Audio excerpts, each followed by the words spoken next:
March 14, 1945. Iwo Jima, 800 yards from the base of Mount Suribachi. Private First Class Robert Chen lay in a shell crater, his left leg shattered below the knee by a Japanese knee mortar round. The pain hadn't fully registered yet. Shock was nature's anesthetic, but he could see the damage. Bone fragments protruded through torn fabric and flesh. Blood pooled in the volcanic sand beneath him. Chen had been taught what to do. Every American infantryman received basic first aid training that exceeded what most armies provided their medical personnel. His hands moved automatically. Sulfur powder from the packet in his first aid pouch. Pressure bandage. Morphine syringe jabbed into his thigh. The empty tube pinned to his collar so the next medic would know he'd already received a dose. He checked his watch. 08:15. The battalion aid station was maybe 400 yards behind the lines. If he could make it there, if a corpsman found him, if the Japanese didn't counterattack too many ifs. But Chen had been briefed on the statistics during training. The number had seemed impossible then, a figure designed to boost morale rather than reflect reality. If you reached a medical facility alive, you had a 90% chance of surviving your wounds. 90%. In 72 hours or less, you'd be on a hospital ship, heading for Guam or Hawaii. 20 minutes later, Navy Corpsman James Sullivan found him. Sullivan was 23 years old, from Boston, and had been on Iwo Jima for 6 days.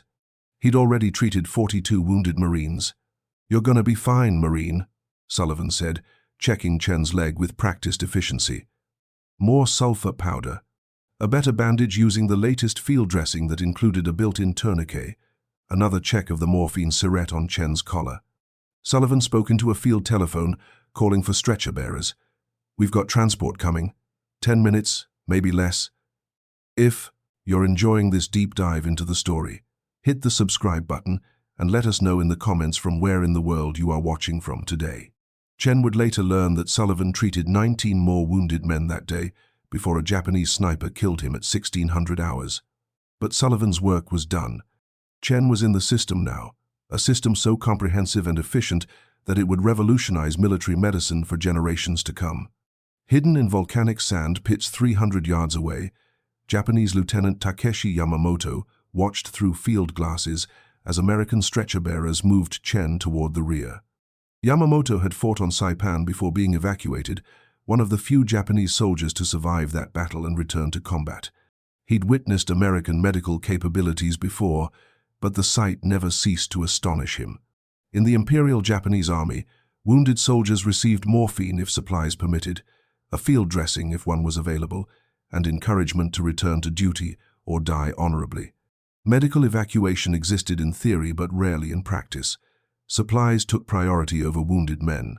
The concept of dedicating transport, ships, aircraft, and thousands of personnel solely to saving wounded soldiers seemed to Yamamoto like science fiction, a fantasy no nation could afford. Yet the Americans did it. They did it routinely. They did it efficiently. And they did it at a scale that suggested unlimited resources applied toward a single purpose, bringing their boys home alive. The system that saved Robert Chen began not on Iwo Jima, but in planning rooms in Washington 2 years earlier. In 1943, Surgeon General Norman Kirk and his staff analyzed casualty data from North Africa and early Pacific campaigns. The results were sobering. Despite advances in medical knowledge, sulfur drugs, blood plasma, antibiotics, too many American soldiers died not from their wounds, but from delays in treatment. Kirk's directive was straightforward: reduce the time between injury and definitive surgical care. Every study showed the same pattern. Soldiers who reached a hospital within 12 hours had dramatically better survival rates than those who waited days. The solution required reimagining military logistics entirely. Traditional armies moved supplies forward and casualties backward using the same limited transport. Ammunition, food, and equipment competed with wounded men for space on trucks and trains. The American solution was radical: create a dedicated medical evacuation system that operated independently of supply lines. Give it priority, give it resources. Make it untouchable even when other supplies ran short. The concept was called the chain of evacuation, and by 1945, it represented the most sophisticated medical logistics system ever deployed. It began at the point of injury and ended at hospitals in the continental United States, moving wounded men through 5 distinct levels of care, each designed to provide specific treatment before passing the soldier to the next level. Level 1 was the battalion aid station, typically 500 to 1,000 yards behind the front lines. These were not hospitals, just protected positions with medical supplies and personnel, but they represented something revolutionary: dedicated medical facilities that moved with combat units. A battalion aid station could pack up and relocate in under an hour, maintaining continuous medical coverage as lines advanced. Captain David Morrison commanded the battalion aid station for the 28th Marines on Iwo Jima. His facility consisted of tents, foxholes, and supply crates in a depression below the second terrace. On the morning Chen was wounded, Morrison's station had already treated 73 casualties since dawn. Morrison's job was triage and stabilization. Stop the bleeding, prevent shock, combat infection, then move the patient rearward. The average time a wounded man spent at a battalion aid station was 12 minutes. That speed wasn't callousness, it was a calculated strategy. Battalion aid stations lacked surgical facilities, blood transfusion capability, or space for recovery. Their purpose was keeping men alive long enough to reach facilities that could save them. The transport from battalion aid stations to collecting companies used jeep ambulances, specially modified vehicles with stretcher racks that could carry 4 wounded men over terrain that would destroy conventional ambulances. On Iwo Jima's volcanic sand and broken terrain, jeep ambulances proved essential. Drivers took routes under fire that would be suicidal for larger vehicles, moving fast enough that Japanese gunners rarely had time to aim. Corporal Michael Torres drove Jeep Ambulance number 47 for the 28th Marines. Between February 19th and March 26th, he made 237 evacuation runs under fire. He was wounded twice, kept driving both times, and personally transported 914 casualties. His vehicle took 17 bullet holes and 32 pieces of shrapnel. He received the Silver Star, but what struck him most about the experience was the system's reliability. It didn't matter how bad the fighting got, Torres recalled in 1986. The evacuation kept running. We had vehicles, fuel, and medical supplies when infantry units were rationing ammunition. Somebody decided saving wounded men was more important than anything else, and they meant it. Level 2 was the collecting company, typically 2 to 3 miles behind the front. These facilities had surgical capability for emergency procedures, amputations that couldn't wait, chest wounds requiring immediate drainage, abdominal wounds needing exploratory surgery. But even here, the focus was stabilization rather than definitive treatment. Surgeons performed life-saving procedures in minutes, not hours. The collecting company for the 5th Marine Division on Iwo Jima was commanded by Navy Commander George Whaley. His facility consisted of 6 large tents with plywood floors, electric lighting powered by generators, and enough equipment to operate a small civilian hospital. At peak operation during the first week of fighting, Whaley's surgeons performed emergency procedures on 40 to 60 casualties daily, while routing hundreds more directly to hospital ships. What astonished Whaley was not just the volume but the consistency. The system delivered wounded men in predictable condition because treatment at each previous level followed standardized protocols. We knew exactly what had been done before the patient reached us, Whaley explained in a 1948 medical journal article. Sulfur powder applied, morphine administered, pressure bandages correctly placed. It was like receiving patients from a coordinated hospital system rather than a battlefield. From collecting companies, casualties moved to hospital ships via landing craft, amphibious tractors, or DUKWs, amphibious trucks that could navigate from beach to ship directly. On Iwo Jima, this transport operated continuously under Japanese artillery fire. LST's landing ship tanks, modified as casualty evacuation vessels, beached themselves deliberately to load wounded directly from shore. The hospital ships themselves represented floating medical cities. USS Samaritan, USS Solace, and USS Bountiful orbited Iwo Jima throughout the battle, each ship carrying complete surgical suites, laboratory facilities, X-ray equipment, and pharmacy supplies equivalent to a major civilian hospital. Their crews included surgeons, anesthesiologists, nurses, laboratory technicians, and support personnel numbering in the hundreds. Lieutenant Commander Patricia O'Brien served as head surgical nurse aboard USS Samaritan during Iwo Jima. Her 12-hour shifts regularly extended to 20 hours as casualties flooded the ship. In her diary, she recorded the experience. March 2nd, we received 473 casualties today. Surgery rooms operated continuously. Men arrived with tags showing exactly what treatment they'd received, when, and by whom. The coordination was extraordinary. These boys reached us within hours of being wounded, already stabilized, already treated with the latest drugs. We saved men who would have died in any previous war. Japanese soldiers who witnessed this evacuation system operating found it incomprehensible. Warrant Officer Hidetaka Nakamura survived the battle for Iwo Jima by hiding in caves until American forces declared the island secure. In debriefing, he described watching the evacuation process through cave openings. We saw Americans carry away their wounded even under our fire. They used vehicles, boats, aircraft, any means necessary. We believed at first this was propaganda, a show for observers. No army could dedicate so many resources to wounded soldiers. But it continued day after day. We realized this was their normal practice. The Americans valued each soldier's life more than we valued entire companies. This was terrifying to understand. An enemy that preserves its fighting men will eventually overwhelm any opponent through accumulated experience. The transport from hospital ships to rear area hospitals employed a weapon that redefined military logistics, aircraft. C-47s, the military version of the Douglas DC-3, had been converted into flying ambulances capable of carrying 24 stretcher patients. These aircraft operated from improvised airfields on secured Pacific islands, moving casualties to major hospitals in Hawaii, Guam, or even the continental United States. The numbers were staggering. During the Iwo Jima campaign, from February 19th to March 26, 1945, medical air evacuation transported 4,737 casualties from forward areas to rear hospitals. The average flight time from Iwo Jima to Guam was 4 hours. That meant a Marine wounded on Monday morning could be in a fully equipped hospital with specialized surgeons by Monday evening. Flight Nurse Lieutenant Margaret Hastings flew 73 medical evacuation missions during the Pacific War. Her C-47, nicknamed Angel's Mercy, carried 1,216 casualties without a single death in flight. She described the experience in a 1953 interview. The system worked because everyone knew their role.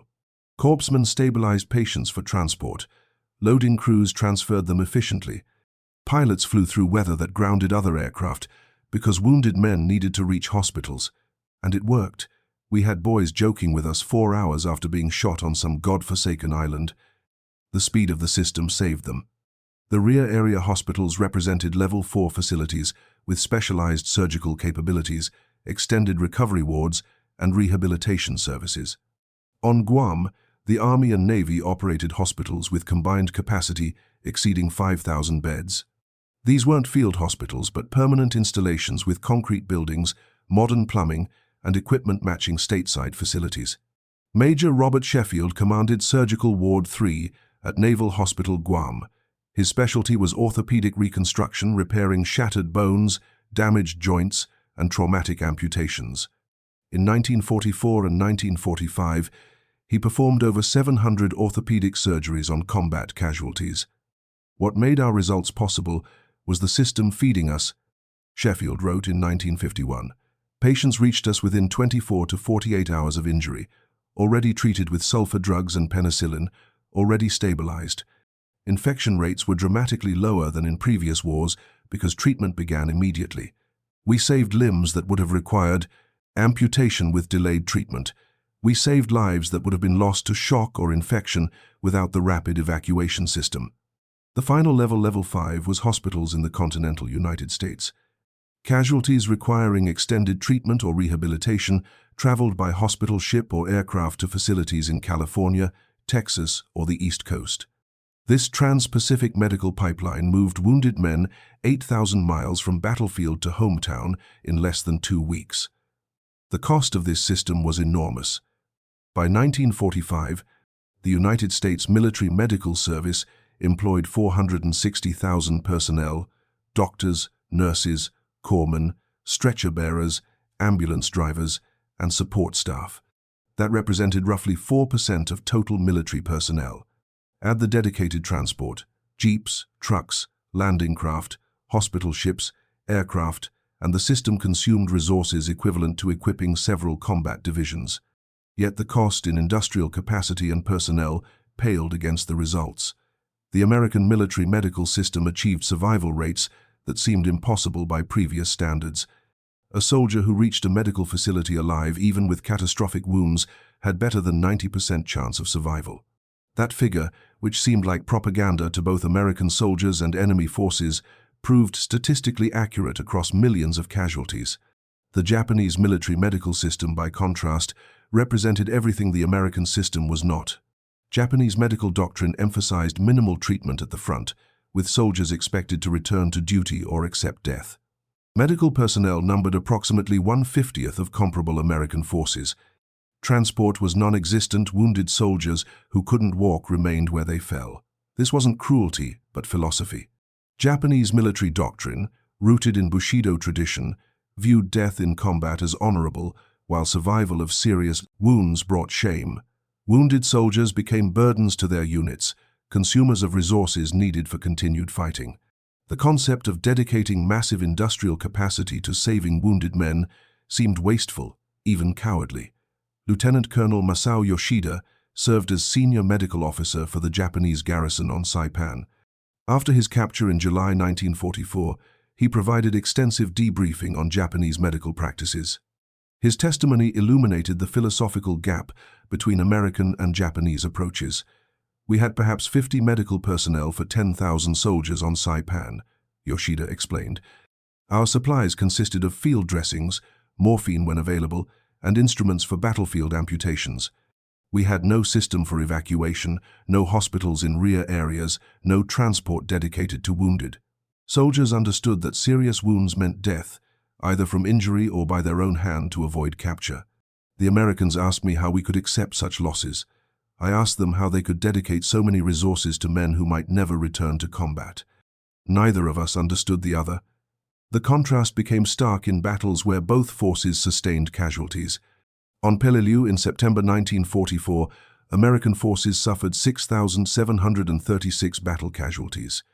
5,332, 79%, returned to duty after treatment. Japanese forces suffered approximately 10,600 casualties. Fewer than 300 survived, and most of those were captured, unconscious, unable to resist or commit suicide. The American system's effectiveness stemmed from integration. Each level of care connected seamlessly to the next. Battalion aid stations knew collecting companies had surgical capability, so they focused on stabilization. Collecting companies knew hospital ships had specialized facilities, so they performed only life-saving emergency procedures. Hospital ships knew rear area hospitals had rehabilitation services, so they concentrated on acute treatment. The system moved men forward through increasing levels of care like an assembly line in reverse.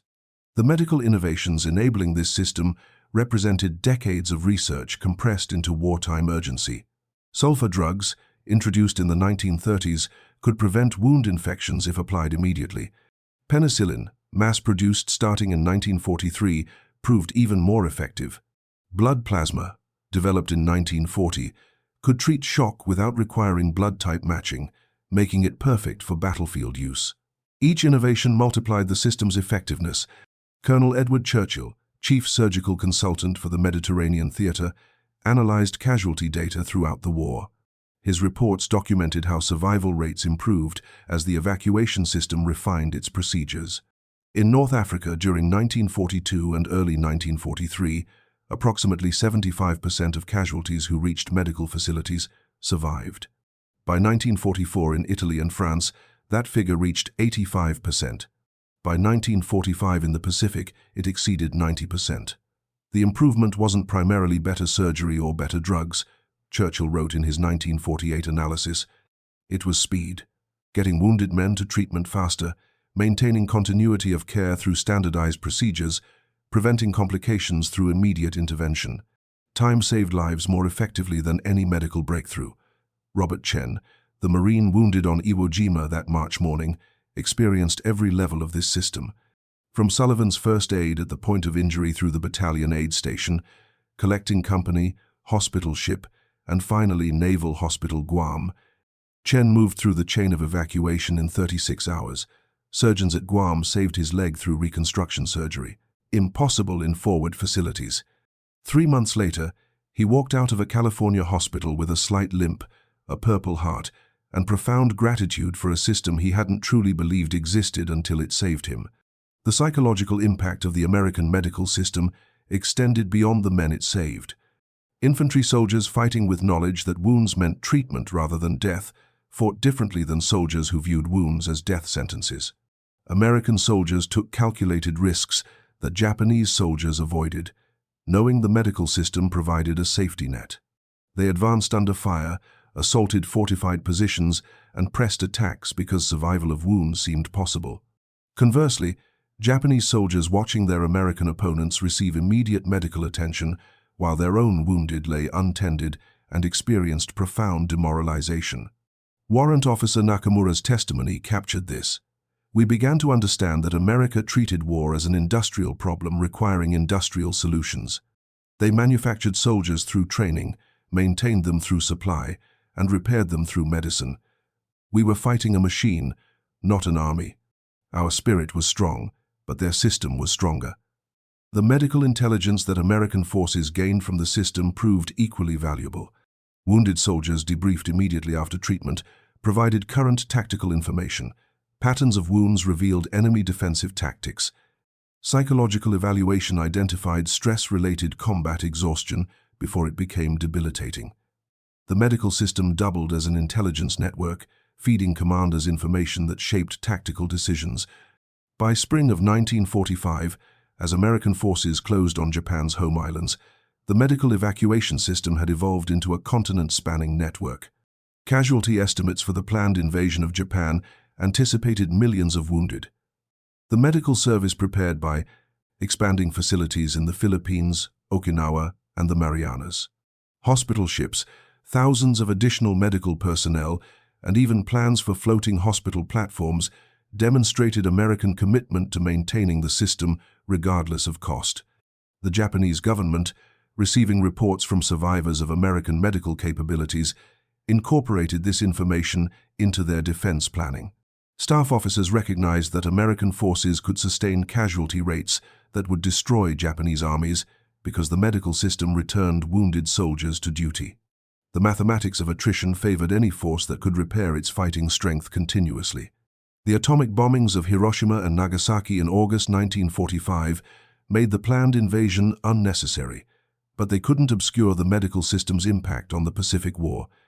Every Japanese officer who witnessed American medical evacuation, every soldier who survived American captivity and received medical treatment exceeding what his own army provided, every intelligence analyst reviewing casualty statistics understood that American industrial capacity applied to saving lives proved as decisive as American industrial capacity applied to building weapons. The statistical evidence overwhelmed skepticism. By war's end, the United States Military Medical Service had treated over 14 million episodes of disease and injury among 16 million personnel who served. Of those who reached medical facilities alive, 91.3% survived, a figure unprecedented in military history. To understand the magnitude of this achievement, comparison with previous wars proved instructive. During the American Civil War from 1861 to 1865, approximately 1 in 7 wounded soldiers died. During World War I from 1917 to 1918, American forces reduced that figure to 1 in 12, still 8% mortality among those reaching treatment. World War II reduced it further to less than 4.5%. The improvement wasn't incremental, it was revolutionary. Captain Thomas Bradley commanded a surgical team attached to the 1st Marine Division throughout the Pacific campaigns. He participated in the invasions of Guadalcanal, Peleliu, and Okinawa, treating thousands of casualties across 3 years of combat. In his 1948 memoir, he reflected on the system's development. At Guadalcanal in August 1942, we were improvising constantly. Medical supplies arrived irregularly. Evacuation depended on whatever transport commanders could spare. We lost men who should have survived simply because we couldn't get them to proper facilities quickly enough. By Peleliu in September 1944, the system had matured. Supplies arrived predictably, Transport was dedicated and reliable. We had protocols for everything. By Okinawa in April 1945, the medical evacuation system operated with industrial precision. Wounded men moved through the chain of evacuation like products on an assembly line, each stage adding specific treatment. The results spoke for themselves. The dedication of resources to medical services required conscious decisions by military leadership to prioritize personnel over materiel. General Douglas MacArthur's staff in the Southwest Pacific Theater allocated transport capacity, fuel supplies, and personnel slots to medical services that other commanders might have diverted to combat units. Admiral Chester Nimitz's staff in the Pacific Fleet ensured hospital ships received maintenance priority equal to combat vessels. These decisions reflected calculation rather than sentiment. Leaders recognized that maintaining combat effectiveness required keeping soldiers alive and healthy. An army that lost experienced personnel to preventable deaths or inadequate medical care would gradually decline in effectiveness, regardless of equipment quality. The investment in medical services paid dividends in sustained combat capability.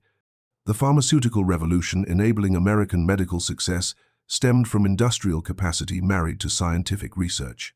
Penicillin production in 1943 totaled 21 billion units. By 1945, production exceeded 646 billion units monthly. That scale-up from laboratory curiosity to mass-produced miracle drug occurred in under 5 years, driven by military demand and industrial capacity that could translate scientific discoveries into manufactured products almost instantly. Blood plasma production followed similar patterns. In 1940, blood plasma was experimental. By 1945, the American Red Cross Blood Donor Service had collected 13 million pints of blood, processed into plasma, and shipped globally.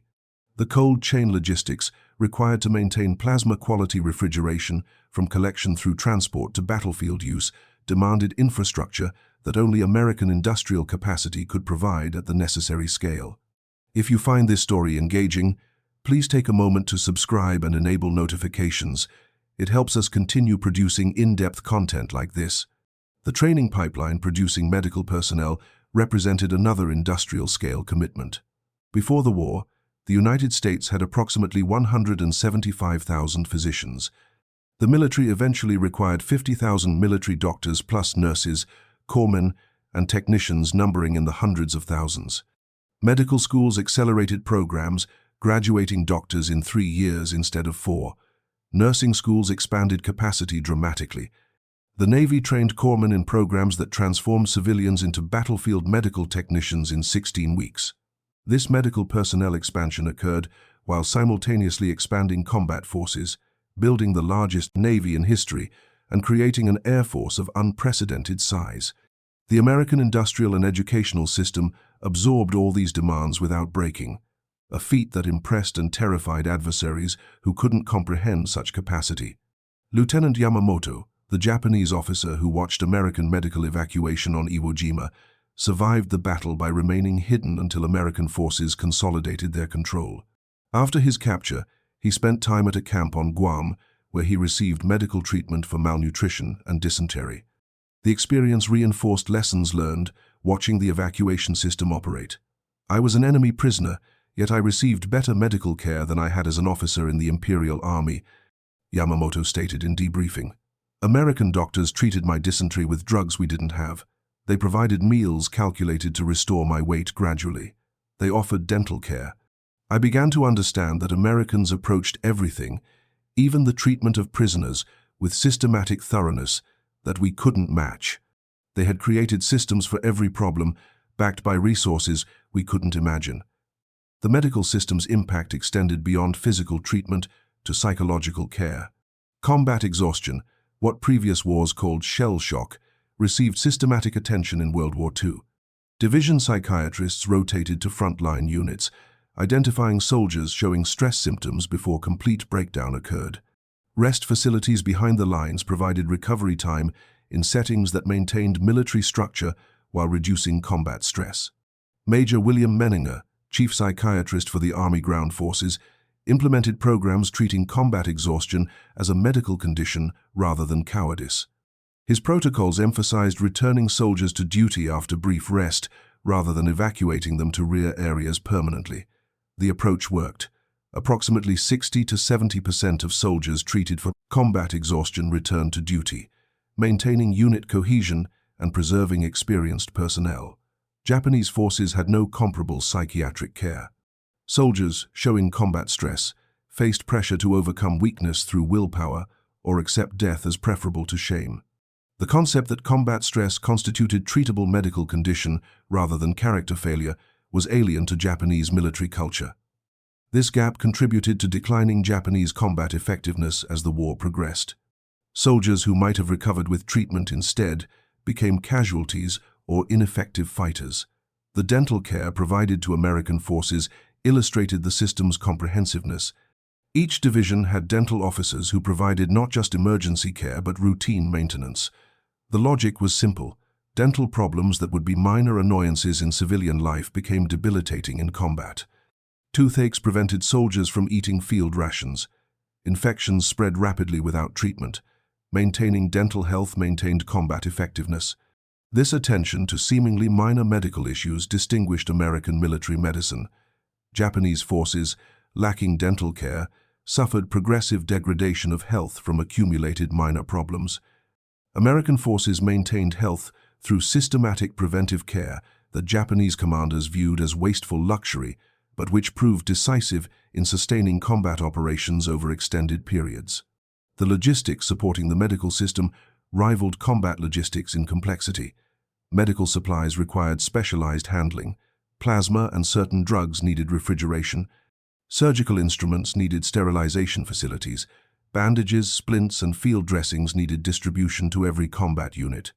The medical supply system maintained stocks forward and rear, ensuring availability regardless of tactical situation.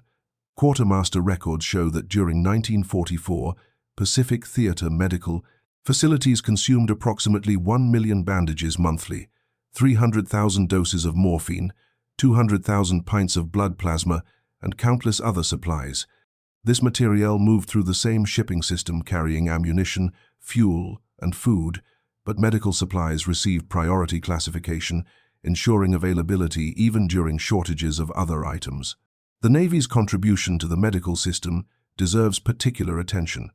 Hospital ships like USS Comfort, USS Hope, and USS Mercy became floating trauma centers, combining the capabilities of major civilian hospitals with mobility that allowed them to position near combat zones. These ships, converted from transport vessels or built specifically as hospital ships, carried surgical suites, X-ray facilities, laboratories, and recovery wards for thousands of patients.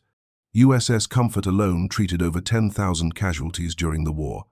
Her surgeons performed major operations under conditions that would challenge civilian hospitals operating, while the ship maneuvered, with casualties arriving in unpredictable numbers, with limited ability to evacuate patients who needed extended care. Yet the survival rates aboard hospital ships matched or exceeded stateside facilities, testament to the skill of personnel and quality of equipment. The Geneva Convention protected hospital ships from attack, requiring them to be painted white with large red crosses, illuminated at night, and operated without weapons.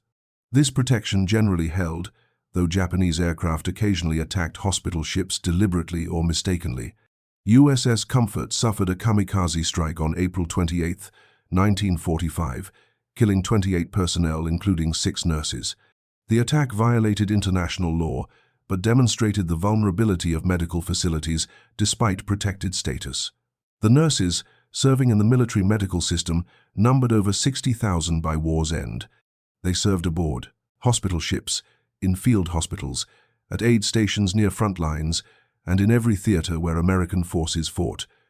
Their contribution went beyond nursing skills to include organizing medical facilities, training corpsmen, and maintaining morale among wounded soldiers who found the presence of American women in combat zones both reassuring and inspiring. Lieutenant Anne Bernatitis served aboard USS Comfort during the Okinawa campaign. Her diary entries describe the intensity of casualty reception during major battles. April 16th. We received 417 casualties today. Surgery went around the clock. The boys arrived in terrible condition: burns, amputations, penetrating wounds. But they arrived alive, already stabilized by the forward system. We saved almost all of them. It's exhausting work, but knowing the system delivers them to us with a fighting chance makes it bearable. The burn treatment capabilities developed during the war revolutionized care for what had historically been among the most lethal. Injuries, flame weapons, flamethrowers, incendiaries, aircraft crashes caused horrific burns. Before the war, severe burns carried mortality rates exceeding 50%. By 1945, specialized burn units using new treatment protocols reduced mortality to below 20% for patients reaching treatment.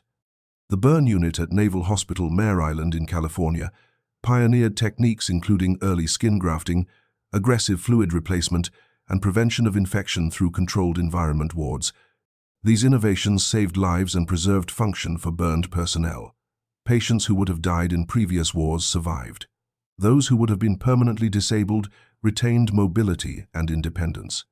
Japanese military medicine lacked comparable burn treatment capabilities. Soldiers suffering burns typically died from shock, infection, or dehydration, without the specialized care American facilities provided. This gap became particularly significant during campaigns involving extensive flamethrower use, Peleliu, Iwo Jima, Okinawa, where American forces employed flame weapons extensively while possessing medical capabilities to treat resulting casualties among their own forces. The rehabilitation programs for amputees and permanently disabled soldiers represented another dimension of American medical commitment. Rather than simply discharging disabled personnel, the military established rehabilitation centers, teaching prosthetic use, vocational skills, and psychological adjustment. The philosophy held that soldiers who sacrificed for their country deserved support in rebuilding productive lives. Captain Howard Rusk pioneered military rehabilitation programs starting in 1943. His facility at Jefferson Barracks, Missouri, demonstrated that aggressive rehabilitation could return even severely disabled soldiers to meaningful employment. Amputees learned to use artificial limbs. Blinded soldiers learned navigation and vocational skills. Patients with spinal injuries received care that maximized remaining function. The program's success led to VA hospitals adopting similar approaches post-war. Japanese culture, while honoring warriors, provided limited support for disabled veterans. Soldiers who survived with disabilities often faced unemployment and social stigma. The concept of systematic rehabilitation, enabling disabled individuals to remain productive, seemed wasteful of resources better spent on able-bodied personnel. This cultural gap reflected fundamental differences in how societies valued individual lives versus collective needs. The malaria control programs in Pacific theaters demonstrated preventive medicine's importance. Malaria historically disabled more soldiers than combat in tropical campaigns. During the Guadalcanal campaign in 1942 and early 1943, malaria caused more evacuations than Japanese action. This crisis prompted aggressive countermeasures. Medical officers implemented programs including mosquito control through insecticides, prophylactic drugs, and enforced use of protective measures like bed nets and skin repellents. By 1944, malaria rates in Pacific theaters had dropped by over 70% despite operating in endemic regions. This achievement maintained combat strength that disease would otherwise have destroyed. Japanese forces suffered devastating malaria casualties throughout the Pacific War. Lacking effective prophylactic drugs and mosquito control programs, entire Japanese units became combat ineffective from disease. On some islands, more Japanese soldiers died from malaria than from combat. The medical gap in disease prevention proved as decisive as gaps in evacuation and treatment. The dental trauma treatment capabilities illustrated another specialized medical development. Combat produced dental injuries requiring immediate skilled care. Maxillofacial surgeons attached to field hospitals could repair shattered jaws, reconstruct facial features, and restore dental function. These procedures, requiring years of training, were available within the evacuation system, ensuring soldiers with facial trauma received expert care quickly. Major Bradford Cannon commanded a maxillofacial surgical team that operated throughout the Pacific campaigns. His team performed over 700 reconstructive procedures on combat casualties. In a 1949 paper, he reflected on the system's effectiveness. Facial trauma historically resulted in permanent disfigurement and functional disability. During World War II, we could repair most injuries to near normal appearance and complete function. This was possible only because the evacuation system delivered patients to us within hours of injury, before swelling and infection complicated reconstruction. The system made sophisticated surgery possible in combat zones by ensuring rapid access to specialized care. The medical intelligence gathered through the treatment system provided tactical and strategic insights commanders used to shape operations. Patterns of wounds revealed enemy defensive tactics.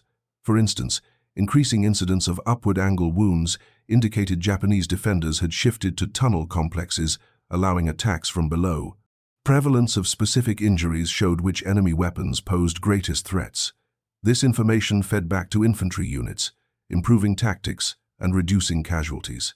Medical officers also identified enemy capabilities through examining captured weapons and questioning prisoners about their medical system. This intelligence revealed Japanese resource shortages, declining quality of medical supplies, and deteriorating health among enemy forces. Such information helped commanders assess enemy combat effectiveness and predict breaking points. The war crimes trials following Japan's surrender included testimony about treatment of wounded prisoners that contrasted starkly with American practices. Japanese forces frequently killed wounded prisoners, viewing them as burdens without value. American wounded who fell into Japanese hands rarely survived. The Bataan Death March, the Burma-Thailand Railway, and countless smaller incidents demonstrated that Japanese military culture did not extend medical protection to enemies. Yet captured Japanese soldiers received treatment from American medical facilities equal to that provided by American wounded. This policy, based on Geneva Convention requirements but exceeding minimum standards, reflected American values about sanctity of human life, even in enemies. Japanese prisoners expressed astonishment at receiving care that their own medical system didn't provide to Japanese soldiers. Corporal Takeo Suzuki, captured on Okinawa with severe dysentery and malnutrition, spent 3 months in American medical facilities. His testimony during debriefing articulated the psychological impact. "I expected execution or labor until death. Instead, American doctors treated my diseases, fed me until I regained health, and gave me medical care superior to what I received in the Imperial Army. I began to question everything I had been taught about American cruelty and barbarism. A nation that treats enemies with such care must be strong beyond our understanding. They can afford compassion because their resources are unlimited." The prosthetic programs developed during the war represented cutting-edge rehabilitation medicine. Walter Reed Hospital in Washington established an artificial limb center, producing custom prosthetics using the latest materials and designs. Amputees received not just artificial limbs, but training in their use and ongoing support for adjustments. The goal was restoring maximum function, not simply providing basic prosthetics. By war's end, American prosthetic technology had advanced dramatically from pre-war standards. Lighter materials, better articulation, and improved socket designs allowed amputees mobility approaching that of uninjured individuals. Veterans returned to work, sports, and normal life with prosthetics that earlier generations couldn't have imagined. This rehabilitation philosophy that disability need not mean dependence transformed thousands of lives. The blood supply system deserves special recognition as among the war's most important medical innovations. Before the war, blood transfusion required matching donor and recipient, limiting battlefield use. The development of blood plasma liquid portion without cells created a universal transfusion product that didn't require matching and could be stored indefinitely when frozen dried. Dr. Charles Drew pioneered blood banking techniques and organized the Red Cross blood program. His work enabled the massive scale-up from experimental technique to battlefield standard. By 1945, blood plasma was available at every level of medical care from battalion aid stations to rear hospitals. This single innovation saved countless lives by treating shock, the leading preventable cause of death from combat wounds. Japanese forces lacked equivalent blood supply systems. Without plasma, Japanese medical personnel couldn't treat shock effectively. Wounded soldiers who might have survived with plasma therapy died instead. This gap further widened the survival disparity between American and Japanese casualties. The psychological warfare implications of the medical system should not be underestimated. Japanese soldiers knew that wounds meant probable death.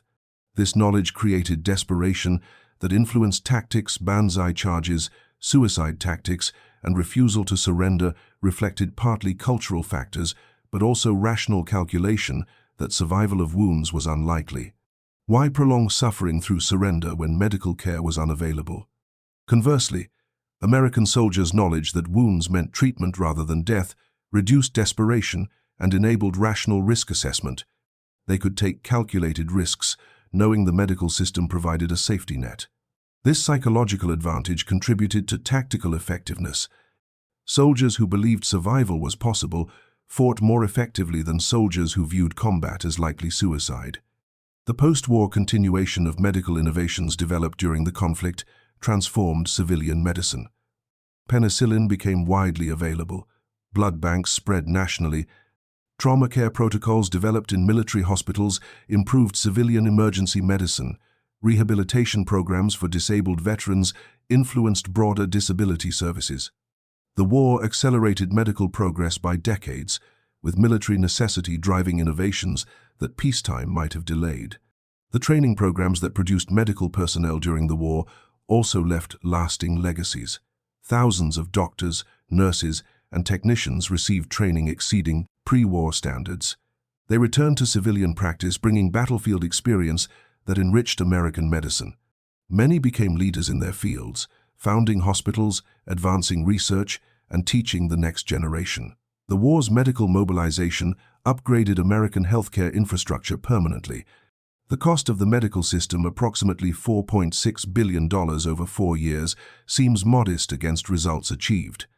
That expenditure saved hundreds of thousands of lives, returned countless wounded soldiers to duty, and maintained combat effectiveness of American forces throughout the war. The return on investment, measured in lives saved and battles won, exceeded any other military expenditure. Japanese post-war analyses of their defeat consistently identified medical capability gaps among critical factors. American forces could sustain casualty rates that would have destroyed Japanese armies because the medical system continuously repaired combat power. Japanese forces, lacking comparable medical capabilities, suffered irreplaceable losses. Experienced personnel died from treatable wounds. Units couldn't maintain effectiveness across extended campaigns. The medical gap compounded other disadvantages. In December 1947, the Surgeon General's office published a comprehensive analysis of World War II medical operations. The report documented treatment of over 600,000 battle casualties among Army forces alone, with survival rates exceeding 90% among those reaching medical facilities. Navy and Marine casualties showed similar patterns. The statistical evidence was overwhelming. The American military medical system represented a revolution in battlefield medicine.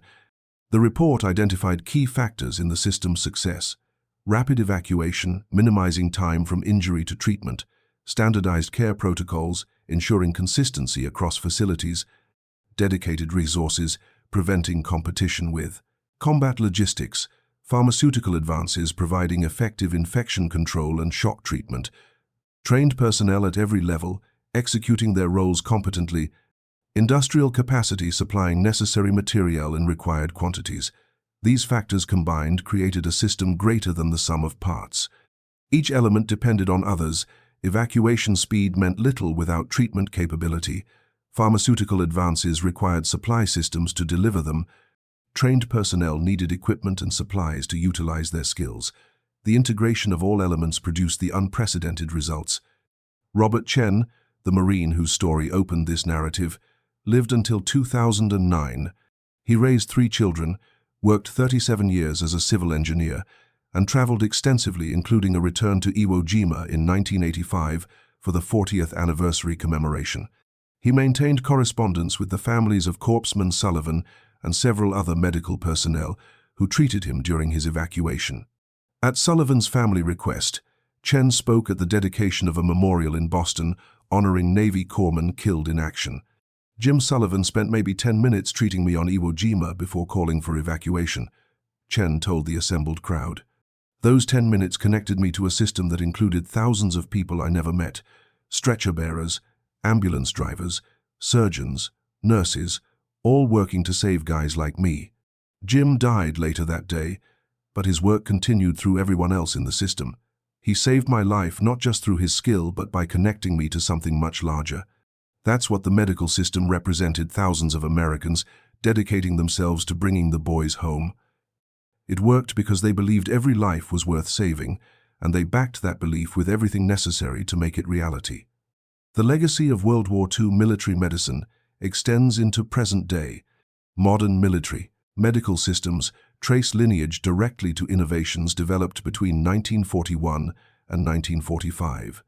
The golden hour concept, getting wounded soldiers to trauma care within 60 minutes, refines the 72-hour standard that World War II established.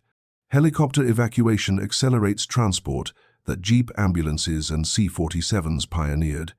But the fundamental principle remains unchanged: rapid evacuation through levels of progressively sophisticated care, backed by dedicated resources and trained personnel committed to saving lives. The survival rates achieved in recent conflicts, over 98%, among casualties reaching medical facilities in Afghanistan and Iraq, represent refinement of systems proven in World War II. The improvements came from better technology, faster transport, and advanced trauma care. But the system's architecture dates to those desperate years when American medicine mobilized to save a generation. Japanese military medical practices evolved dramatically in the post-war period. The self-defense forces established after occupation ended incorporated Western medical practices, including comprehensive evacuation systems, pharmaceutical medicine, and rehabilitation programs. Japanese medical officers studied American military medicine extensively, recognizing that their wartime system had failed both morally and practically. The transformation illustrated how complete the defeat had been, not just military but philosophical. Thank you for watching. For more detailed historical breakdowns, check out the other videos on your screen now, and don't forget to subscribe.